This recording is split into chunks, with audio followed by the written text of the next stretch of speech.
Selamat petang Cikgu Randy. Saya Ferguson Mauliana Henry. Nombor kad pengenalan 004041 dengan angka giliran SS31151008 dari kelas 6 atas Anggerik. Ini membentangkan tajuk kerja khusus iaitu tema prasarana rekreasi. Tajuk untuk kajian saya adalah tahap kepuasan pengunjung terhadap kualiti kemudahan prasarana yang disediakan bagi tujuan rekreasi di Taman Awam Sibu Sarawak. Ini perlu juga. Menurut Dewan Bahasa dan Pustaka yang diakses secara dalam talian menyatakan bahawa prasarana merujuk kepada kemudahan asas yang disediakan untuk memenuhi keperluan masyarakat dalam menjalani kehidupan seharian. Ia merangkumi pelbagai aspek seperti sistem pengangkutan, bekalan air dan elektrik, telekomunikasi serta kemudahan pendidikan dan kesihatan. Prasarana yang baik dan terancang memainkan peranan penting dalam pembangunan ekonomi, kesejahteraan masyarakat serta kelestarian sesebuah negara. Rasional kajian bagi kajian ini adalah Taman Awam Sibu telah mendapat sambutan ramai untuk menjalankan aktiviti fizikal dengan menggunakan prasarana rekreasi yang tersedia bagi mencapai gaya hidup yang sihat. Kepentingan kajian bagi tajuk ini, hasil kajian yang dilaksanakan ini dapat digunakan oleh pihak yang bertanggungjawab bagi melakukan penambahbaikan prasarana rekreasi di Taman Awam Sibu agar dapat menjadi prasarana rekreasi yang berkualiti dan dapat meningkatkan kepuasan pengunjung. Terdapat dua objektif bagi tajuk ini.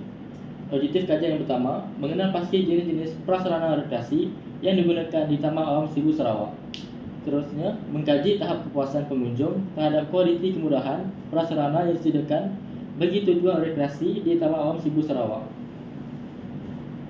Persoalan kajian bagi tajuk ini, apakah jenis prasarana rekreasi yang digunakan di Taman Awam Sibu Sarawak? Persoalan kajian yang kedua, apakah tahap kepuasan pengunjung terhadap kualiti kemudahan prasarana yang disediakan bagi tujuan rekreasi di Taman Awam Sibu Sarawak?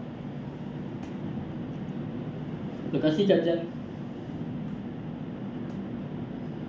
Metodologi kajian bagi tajuk ini adalah persempelan, soal selidik, temu bual, pemerhatian, perpustakaan dan penganalisan data. Dia sampel kamu siapa? Persempelan bagi ini adalah 30 orang responden. Siapa dia orang tu? Kajian kamu ni rujuk kepada siapa? Rujuk kepada pengunjung yang datang ke Taman Awam Sibu Sarawak. Siapa yang kamu temu buat? Yang saya temu adalah pengunjung yang datang bagi tujuan rekreasi. Terangkan kepada saya tentang pemerhatian. Pemerhatian yang saya buat adalah saya pergi ke lokasi kajian dan saya mengambil gambar apa yang tersedia dalam jadual objektif saya. Dan dapatan kajian. Jenis prasarana rekreasi yang digunakan di Taman Awam Sibu Sarawak. Yang pertama, ada 6 jenis prasarana rekreasi yang digunakan di Taman Awam Sibu Sarawak.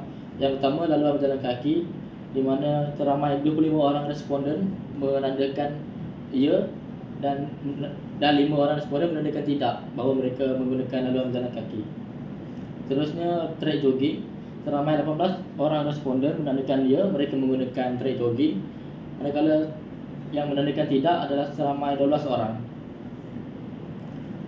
Yang ketiga, trek berbasikal, itu seramai 8. Dalam jelaskan kepada saya dapat prasarana yang paling utama digunakan berdasarkan dapatan kajian kamu. Berdasarkan dapatan kajian yang saya lakukan, jenis prasarana rekreasi yang digunakan di Taman Awam Sibu yang paling ramai orang gunakan adalah laluan berjalan kaki, di mana ada yang menandakan ya mereka menggunakan laluan berjalan kaki seramai 25 orang dan menandakan tidak seramai 5 orang, yang menghasilkan tasfiran peratusan yang tinggi, iaitu 83.3%.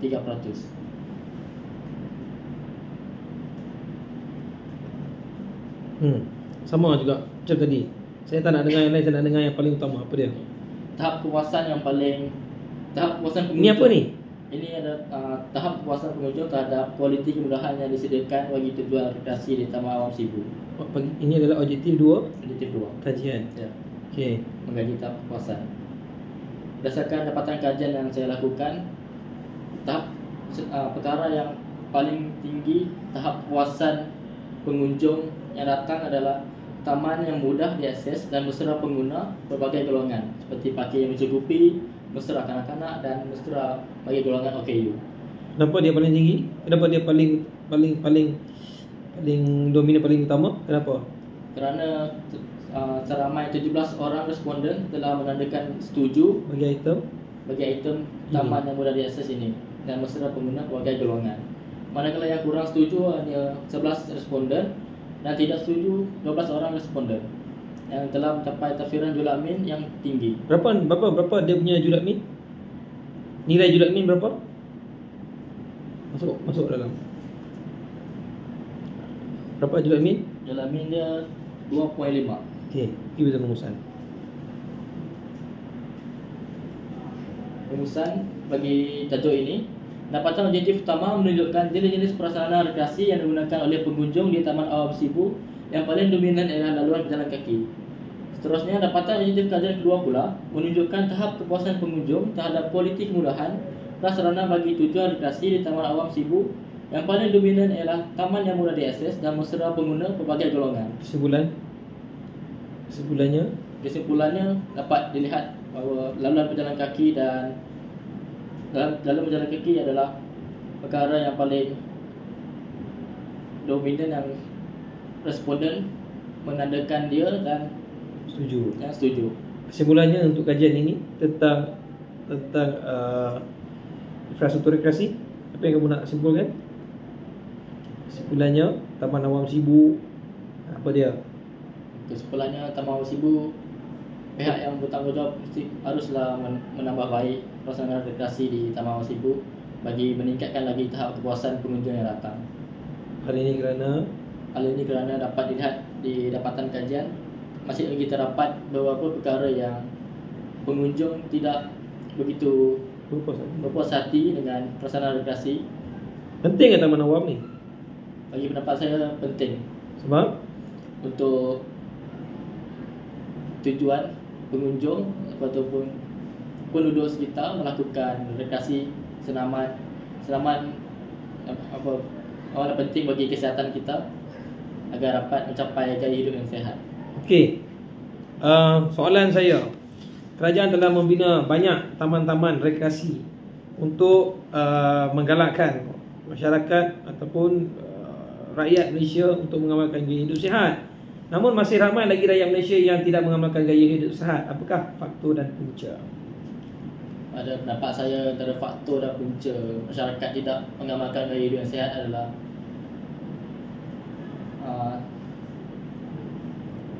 mungkin disebabkan tiada orang yang mendorong mereka untuk melakukan aktiviti gaya hidup sihat dan mereka lebih memilih untuk tidak melakukan aktiviti senaman atas sebab mereka mungkin malas dan tiada masa untuk melakukan aktiviti rekreasi.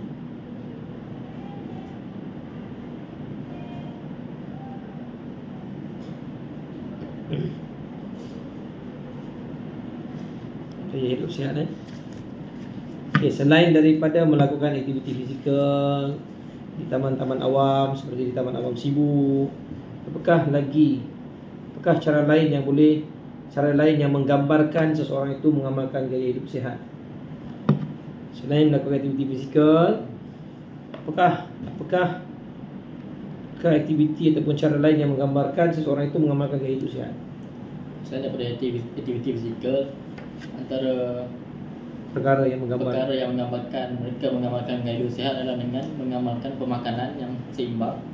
Bagi contoh, tidak mengambil makanan yang berlebihan lemak ataupun yang tidak sihat seperti makanan segera yang berlebihan. Mereka yang mengamalkan gaya hidup sihat ini, mereka mengamalkan makanan yang sihat seperti memperbanyakkan lagi makan makanan yang berprotein tinggi ataupun bervitamin yang lebih tinggi seperti buah-buahan dan sayuran. Okey, terima kasih. Dah. Terima kasih cikgu.